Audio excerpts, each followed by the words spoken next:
ओम स्तुता मया वरदा वेदमाता प्रचोदयन्तां पावमानि दुजानाम्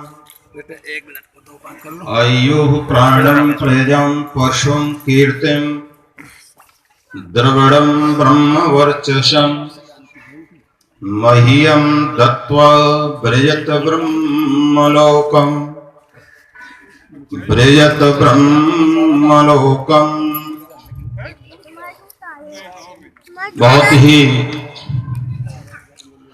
आदर और सम्मान के योग्य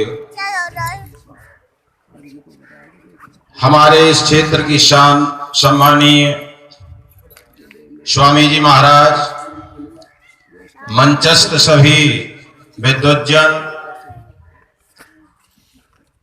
इस आर्य समाज के समस्त पदाधिकारीगण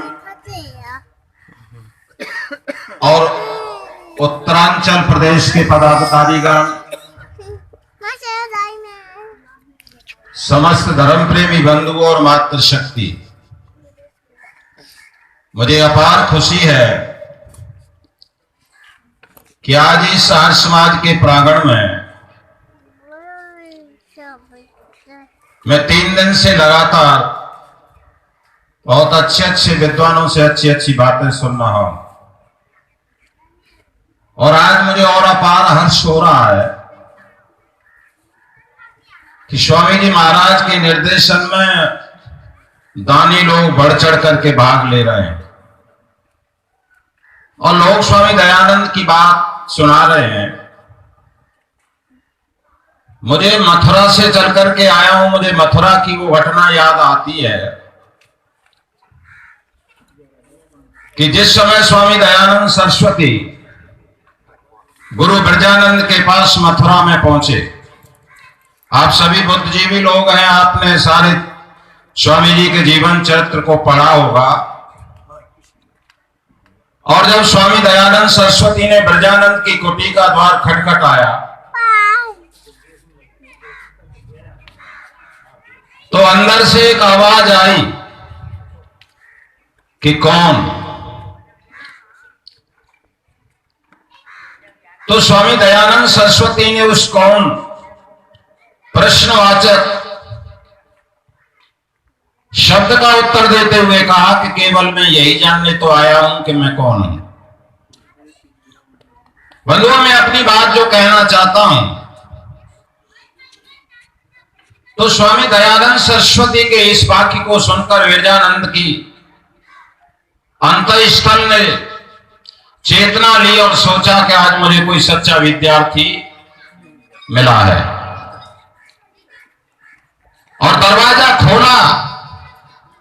स्वामी दयानंद और विरजानंद का मिलन हुआ, वार्तालाप हुआ और वार्तालाप होने के पश्चात गुरु विरजानंद ने स्वामी दयानंद का प्रवेश ले लिया।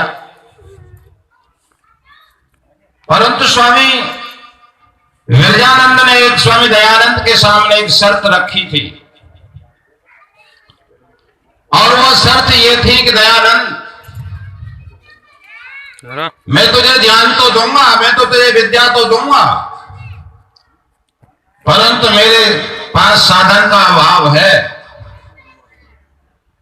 मेरे पास रोटी कपड़े का अभाव है, अर्थात मैं तुम्हारी व्यवस्था नहीं कर सकता हूं। अगर तुम्हें कोई ऐसा व्यक्तित्व, ऐसा परिवार मिल जाए जो आपके भोजन और वस्त्र आदि की व्यवस्था कर दे तो मैं आपको ज्ञान दे सकता हूं, विद्या का दान दे सकता हूं, आपको पढ़ा सकता हूं। बंधुओं, मैं आपसे कहना चाहता हूं, उस समय मथुरा के अंदर अमरलाल जोशी नाम का व्यक्ति स्वामी दयानंद के खर्च के लिए तैयार होकर के आगे आए। विस्तृत में नहीं जाऊंगा। और अमरलाल जोशी ने स्वामी दयानंद के खर्च का भार उठाते हुए कहा था कि जितने दिन ये विद्यार्थी पढ़े सारा खर्च मैं वहन करूंगा। बंधुओं, क्या अमरलाल जोशी को पता था? क्या अमरलाल जोशी ये सोचते होंगे कि मेरे उस तुच्छ धन से मेरा जो कमाई का धन है, मैं उसे आज किसी विद्यार्थी के लिए दे रहा हूं। वह मेरा धन कितना यज्ञ का रूप लेकर के, कितना वैभव का रूप लेकर, कितना ऐश्वर्य का रूप लेकर के इतना गौरवान्वित होगा कि जब तक सूरज और चांद रहेगा, जब तक स्वामी दयानंद का नाम रहेगा, जब तक दानवीर अमरलाल जोशी का नाम रहेगा। अर्थात मैं आपके सामने कहना चाहता हूं, आपने 3 दिन से यज्ञ किया है और यज्ञ करते समय अधिकांशतः लोग यहां पर याचक बैठे हैं और यज्ञ का प्रारंभ होता है तो आचमन से शुरू होता है और आचमन में 3 मंत्र बोले जाते हैं। उसमें तीसरा मंत्र आता है सत्यम यशः श्रीमयी श्री श्रीयताम स्वाहा। यहां पर दैनिक यज्ञ वाले भी होंगे। ये हमारा आचमन क्या कहता है, अर्थात जो प्रसंग चल रहा है, मैं अपनी बात को कहना चाहता हूं। पहला मंत्र कहता है कि हे भगवान मेरा उपस्तरण अमृत हो। दूसरा कहता है मेरा अभिधान ओढ़ना भी अमृत हो। और तीसरा कहता है सत्यम यशः श्रीमयी श्री श्रीयताम। कभी आपने चिंतन किया है, आपने कभी विचार किया है कि जल की बूंद हाथ पर रख के हम जो आचमन करते हैं कि प्यास बुझाने के लिए करते हैं,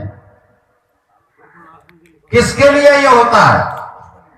अर्थात यहां पर संक्षिप्त में मैं कहना चाहता हूं, वहां परमेश्वर को अमृत का रूप लेकर के उसका ध्यान किया जाता है, जल की बूंद रख करके उसका स्मरण किया जाता है।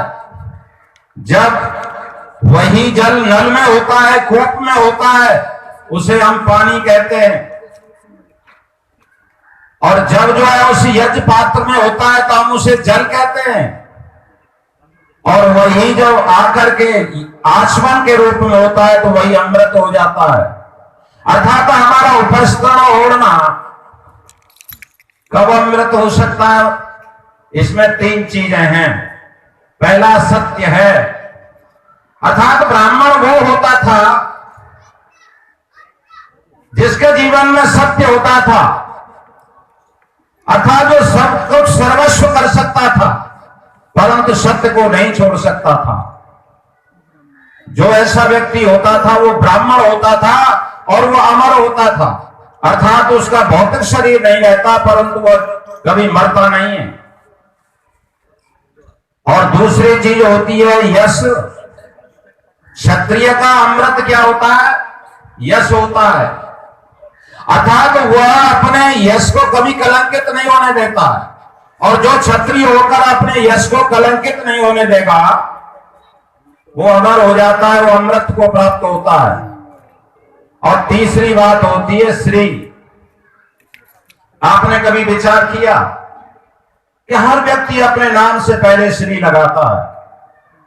अगर पूछ लिया जाए, चिंतन किया जाए, मेरा अधिकांश विषय यज्ञ पर ही होता है। एक एक शब्द का, एक एक अक्षर का, एक एक मंत्र का, मंत्र का ऋषि, मंत्र का छंद, मंत्र का दृष्टा, मंत्र की आत्मा, जब तक आप नहीं समझेंगे, जब तक कोई आनंद नहीं आता। स्वामी जी आनंद पर बहुत अच्छा चिंतन देते हैं। तो खैर मैं जिस विषय पर कहना चाहता हूं, तो हमारा श्री क्यों होता है? श्री शब्द जो है श्री श्रीयताम धातु से बनता है और इसका अर्थ होता है छा जाना, अर्थात आगे बढ़ जाना, यश कमा लेना। तो श्री शब्द लगाने का उसी को अधिकार होता है जो अपने धन को आगे बढ़ाता है, देता है। नहीं समझे होंगे आप?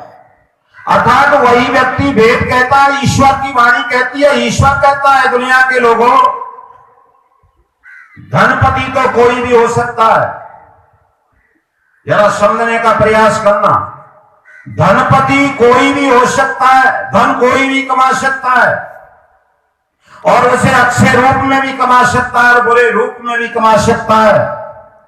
परंतु हमारे वेद में ईश्वर ने कहीं धनपति बनने के लिए नहीं कहा, वहां पर श्रीपति बनने के लिए कहा है। धनपति और श्रीपति बनने में क्या अंतर है? जो व्यक्ति अपनी नेक कमाई मेहनत से धन को प्राप्त करके केवल और केवल अपने लिए कमाता है, अपने लिए रखता है, तिजोरियों में रखता है, फिक्स डिपॉजिट करता है, बैंकों में रखता है, अपने और अपने परिवार के लिए रखता है, पीढ़ी के लिए रखता है, उसे धनपति कहते हैं। और जो अपनी नेक कमाई को कमा करके समाज और राष्ट्र के लिए समर्पित करता है, वो कौन होता है? वो श्रीपति होता है। वो अमृत को प्राप्त होता है। वो जीवन में सारा सूरज और चांद रहेगा, जब तक पृथ्वी रहेगी उसका नाम कभी जा नहीं सकता है। वो श्रीपति होता है।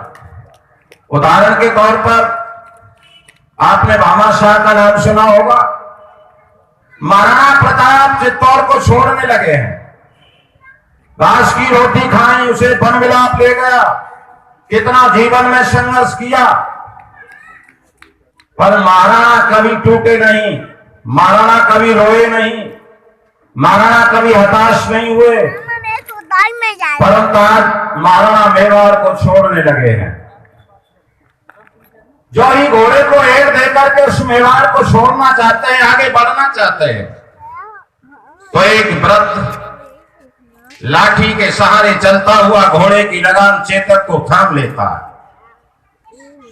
और थाम करके राणा से कहता है कि राणा, तेरे ऊपर कितने कष्ट आए, कितनी यात्राएं तूने झेली, परंतु कभी तूने ऐसी निराशाजनक बातों को नहीं किया, हताश और निराश नहीं हुआ। आज तू इस मेवाड़ को क्यों छोड़ने लगा है? तो बंधुओं, मैं आपसे कहना चाहता हूं, महाराणा प्रताप ने उस वृद्ध से कहा कि आज मेरे पास धन नहीं है जिससे मैं अकबर की सेना से, अकबर से, मुगलों से लड़ सकूं। मैं हताश हो गया हूं, निराश हो गया हूं, अभाव है मेरे पास। तो उस जमाने में, उस समय, उस भामाशाह ने राणा के चरणों में अपने सारे जीवन की संपत्ति को भेंट करते हुए कहा था कि राणा, मेरी पूरी संपत्ति आपके लिए समर्पित है। और वेद की भाषा में कहा, इदम राष्ट्राय स्वाहा इदम नमः, अर्थात राणा के चरणों में भेंट करते हुए कहा। और राणा उस धन से 12 वर्ष जो है अकबर से लड़ा। मेरा कहने का भाव आप समझ रहे होंगे कि आपके पास अगर धन है, ईश्वर ने दिया है। मैंने आपके सामने एक वेद ऋचा को बोला था, इसमें अंतिम आता है मह्यम दत्वा ब्रेत ब्रह्मलोकम। थोड़ा समझना, आपने इस वेद ऋचा को अनेक बार सुना होगा, आपने अनेक बार पढ़ा होगा, और विद्वानों से इसकी जो है कुछ व्याख्या भी सुनी होगी। परंतु मैं आपके सामने कहना चाहता हूं कि स्तुता मया वरदा वेद माता प्रचोदयंतम पौमानी तुझा नाम, अर्थात जो वेद माता का स्तनपान करता है, उसका प्रचार करता है, उसका प्रसार करता है, उसको 7 चीजें प्राप्त होती है: आयु, प्राण, प्रजा, पशु, कीर्ति, द्रविड़म। परंतु इसकी अंतिम जो टैग है, अंतिम इस मंत्र का जो चरण है, वह कहता है मह्यम दत्वा प्रेत ब्रह्मलोकम, अर्थात तुम्हारे पास जो 7 चीजें हैं तुमने प्राप्त की है, उसे ईश्वर कहता है कि मह्यम दत्वा, मुझे दे दो। और प्रेत ब्रह्मलोकम, अर्थात तुम मुक्ति को, मोक्ष को, आनंद को प्राप्त कर लो। मुक्ति और मोक्ष का साधन, यह ऋचा क्या कहती है कि हमारा मुक्ति मोक्ष का साधन, स्वर्ग का, आनंद का साधन अगर कोई है, तो अपनी संपूर्ण ये 7 जो चीजें हैं परमात्मा को देना है। आप चिंतन करें, परमात्मा तो निराकार है। ये मंच कहता है कि नतस्य प्रतिमा अस्ति, उसका कोई आकार नहीं है, उसकी कोई मूर्ति नहीं है, फिर परमात्मा को कैसे दोगे? अर्थात परमात्मा को देने से तात्पर्य है कि मेरी प्रजा में बांट दो। अगर तुम मुझे प्राप्त करना चाहते हो तो मेरी प्रजा से प्यार करो। और मेरी प्रजा से प्यार करने का भाव है कि जहां पर पर अगर आपके पास धन है और किसी चीज का अभाव है तो आप उसे समर्पित कर दो। तो आज जो प्रसंग है, यहाँ पर जो हॉल के लिए बात चल रही है, इस मन से स्वामी जी ने अपील की है, हमारे सम्मानीय प्रधान जी ने अपील की है।